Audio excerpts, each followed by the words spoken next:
अस्सलाम वालेकुम रहमतुल्लाहि व बरकातुहू। दोस्तों, आज मैं आपके सामने रोज़े की कुछ मसाइल बयान करने वाला हूँ जिनमें लोग बहुत ज़्यादा गलती करते हैं और उससे ख्याल भी नहीं होता है कि भाई रोज़ा टूटा है या फिर नहीं टूटा है, और वो इसी तरह से अपना दिन गुजार देते हैं और उसे पता भी नहीं रहता है कि हमारा रोज़ा टूट चुका है या फिर नहीं टूट चुका है ना। उनमें पहला मसला ये है दोस्तों कि रोज़े की हालत में अगर कोई उल्टी कर देता है, वॉमिटिंग हो जाती है, क़य हो जाता है, तो ऐसी कैफियत में रोज़े पर क्या उसका असर होगा, क्या रोज़ा टूट जाएगा या फिर बाकी रहेगा। आज की इस वीडियो में हम यही जानने वाले हैं दोस्तों।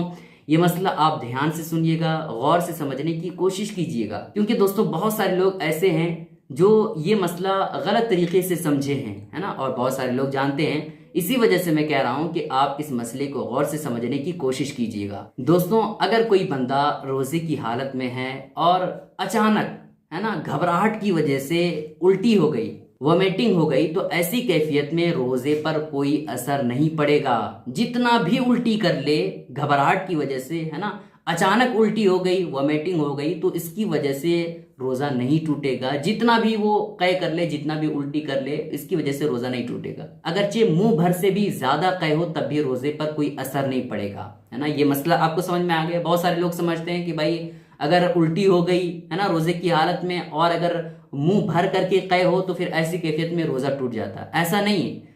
अगर अचानक, है ना, घबराहट की वजह से वॉमिटिंग हो गई, है ना, उल्टी हो गई, तो ऐसी कैफियत में जितना भी वो उल्टी करे उसकी वजह से रोजे पर कोई असर नहीं पड़ेगा, है ना।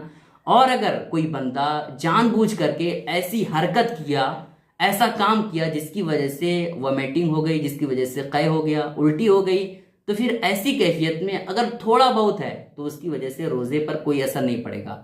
लेकिन अगर वही क़य, वही वॉमिटिंग मुंह भर करके है तो फिर ऐसी कैफियत में रोजा उसका टूट जाएगा, है ना। आपको मसला समझ में आ गया कि अगर ऐसे घबराहट की वजह से अगर कोई बंदा उल्टी करता है तो उसकी वजह से रोजा नहीं टूटेगा, अगरचे कितना भी वो उल्टी कर ले। लेकिन अगर कोई बंदा जानबूझ करके ऐसी हरकत करता है, जैसे उंगली डाल दिया मुंह में, है ना, तो उसकी वजह से अगर कोई बंदा उल्टी करता है और थोड़ा बहुत होता है तो फिर इसकी वजह से रोजा नहीं टूटेगा। लेकिन अगर मुंह भर करके क़य हो जाए तो फिर ऐसी कैफियत में रोजा टूट जाएगा। एक और मसला है दोस्तों जिसमें लोग बहुत ज्यादा शक में मुब्तला होते हैं, बहुत ज्यादा परेशान होते हैं। वो मसला ये दोस्तों कि नाक में अगर कोई दवाई डालता है तो ऐसी कैफियत में रोजा टूट जाता है। इसी तरह से कान में भी अगर कोई दवाई डालता है या फिर तेल लेता है तो इस कैफियत में रोजा टूट जाएगा, है ना।